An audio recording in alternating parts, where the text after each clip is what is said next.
नमस्कार मित्रों, आप सभी का स्वाभिमान भोजपुरी में हार्दिक अभिनंदन करता हूं। जैसा कि कल रात मैं एक वीडियो अपलोड किया और उसमें बताया कि खेसारी लाल जी का एक विवाह गीत आने वाला है। जी हां, बोल बम के बीतते ही एक विवाह गीत यानी कि आज 20 अगस्त को आदिशक्ति पर सुबह रिलीज हो चुका है।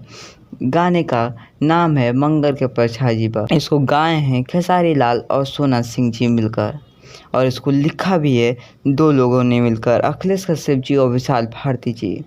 गाना काफ़ी सुंदर है और इसको म्यूज़िक दिया है श्याम सुंदर जी, और इसके वीडियो डायरेक्टर हैं चंदन कुमार जी और सुशांत सिंह जी, और डायरेक्टर और फोटोग्राफर हैं पंकज सोनी जी। वीडियो काफ़ी ही सुंदर है और गाने का तो बात ही मत करिए, गाना भी काफ़ी लाजवाब है, जो कि हमारे सोना सिंह और खेसारी लाल जी गाए हैं।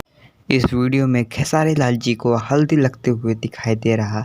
ये एक वीडियो पारंपरिक है, आप लोग ज़रूर देखें, ज़रूर सुने। बहुत ही सुंदर गाना है और आशा करता हूँ कि आप लोग को भी पसंद आएगा।